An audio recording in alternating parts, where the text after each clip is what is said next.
Fucking freedom. That word really, before that incident, really didn't mean much to me. It really didn't resonate in my mind how important that word was. But ever since that freaking day, it means the world to me. It's kind of crazy because it's amazing how you don't think about things until it's taken away, and that's one of the things I think about a lot now ever since that day. For those that don't know, this is part 2 of my commentary. I'm going to leave the link to part 1. It's going to be an annotation or in the description, whatever the two. I guess whatever I'm in the mood for. But basically, where I left off is that they slapped the handcuffs on me, fucking tight as hell, and took me to their police station or wherever the hell they take you to be booked.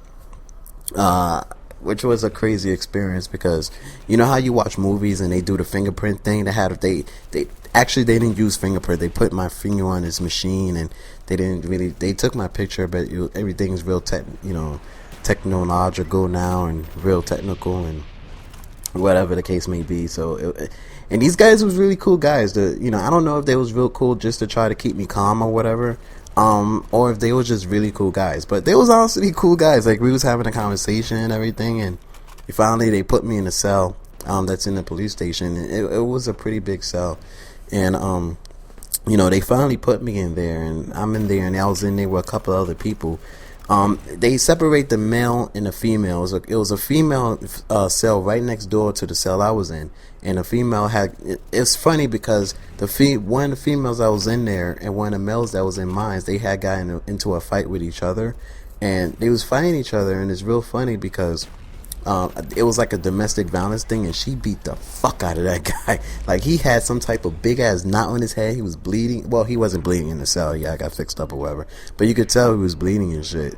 And it was real funny because I'm like, holy shit. Normally in some cases he beats the shit out of, the male beats the shit out of the girl, and I don't condone that anyway, but in this situation he got his ass whooped. I don't know what the hell he did to her. But anyway, long story short, they finally took me out of there, and there was a couple of other guys in there for, selling weed. One kid had like 30 bags of weed on him or something like that, and I think that's like a crazy felony. I really don't know. But anyway, they took me over and they took me to where's like the I guess you could say the big booking station. I really don't know the name. I'm not an expert at this, but it wasn't name. I guess the bullpen. I think that's the name for it. But they didn't have room there. So what they did is, it was so fucking, remember, this is New York City, guys, so people get locked up all the time. So they didn't have room there, so they took me back to the police station. Fucking cock blocker chopper in the air. So they took me back to the police station, and I had to sit in a regular cell, but it wasn't a cell like I was at before, which I would have loved actually, compared to where I had to stay at that night, because the cell I was in was. You ever been in a fitting room in Macy's or in a fitting room in a store, and you know how small it is? That's basically was the size of that cell. I had to stay in there for almost 24, maybe 30 hours. That's how long it took for them to get space for me to go from there to actual bullpen so I could get processing and get the fuck out of there. So I'm in this freaking cell, and it was me and 2 other guys in there, and we're just sitting there overnight. You can't sleep. You can't lay down.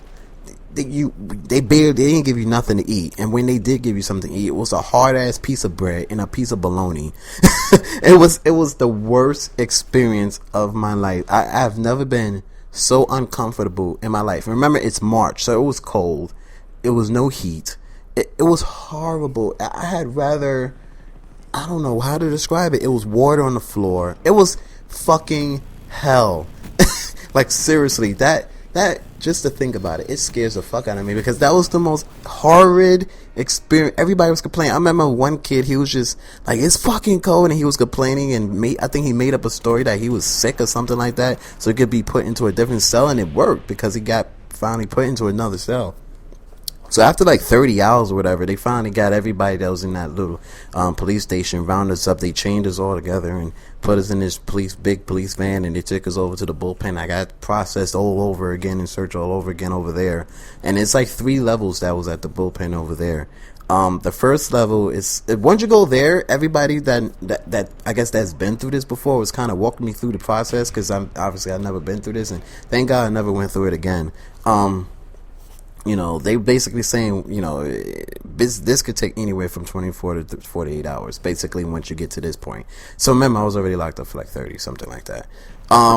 So it's like 3 levels. So once I'm at the bottom level, they said, okay, everybody shut the fuck up. They'll talk to you any kind of way they want. They don't give a fuck. So it was like, everybody shut the fuck up. Fuck you. Shut up. If you want to go upstairs, you better shut up and you better start listening, because we're going to call your names or whatever.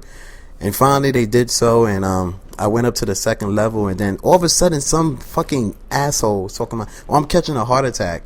And then any little complaint these fucking people have, they have to respond. This guy was lying. He just didn't want to stay in the cell anymore. He just wanted to get out of there. So they sent him to the hospital. But it's funny, when if they take you out of there and they send you to the hospital, the process starts all over again. Which is fucking bullshit for that guy. So he really fucked himself. But it's funny because when he does that, the process stops for everybody else. They stop calling names to go see the judge. They stop everything because this guy needed an ambulance. So I was in there so much longer because of this bullshit. So they did that because of him. And then they did it again when somebody else complained, saying they was having heart problems or they was having asthma. I don't know. I don't give a fuck.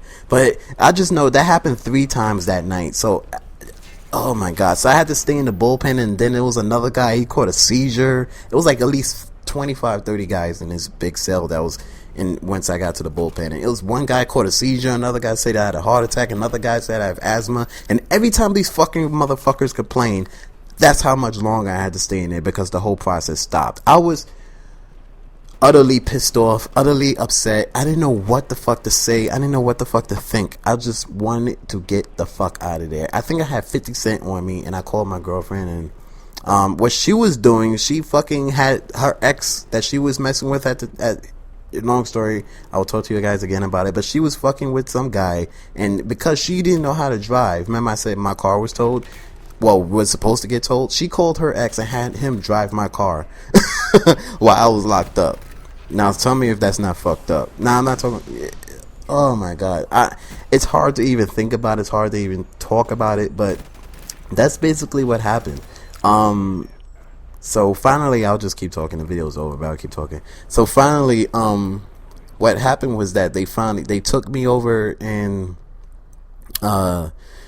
they took me over to the upstairs portion. And once they took me upstairs, I had to wait even more. Then there was another guy in there. He had stabbed somebody, stabbed some cop or whatever. I'm like, why the fuck you did that? It was like, hey, well, I fucking hate cops. I don't give a shit. And he went to go see the judge, and then he came back out. And he started going berserk because he wasn't going home. And I think he punched the wall. He broke his hand, and then the whole process stopped again. Guys, the only thing I can advise you is never, ever to get arrested. If you do, don't get arrested in New York City. Please don't. But finally, I saw the judge, and they sent me home because it was just a suspended license. It wasn't really a big deal. I think the next day, I went over to the DMV. I went somewhere, I forgot, and I paid the fine, and I paid the ticket, and that was the end of it. My license was, valid again, which is crazy. So anyway, it was a real crazy experience, and I really don't wish this on anybody because it's fucking horrible. It's really, really a horrible experience. But anyway, on a brighter note, I did hit 3K. I had over 500 something subscribers last night because a video got posted on Caught Ups. So shout outs to $2 for that. I really appreciate it. Shout outs to you guys. I really appreciate you guys. If you want to hear a story about some, I guess you could say, drinking, driving, and me in my first car, give me 200 likes on this video. That would be pretty awesome. Otherwise, I'll talk to you guys later.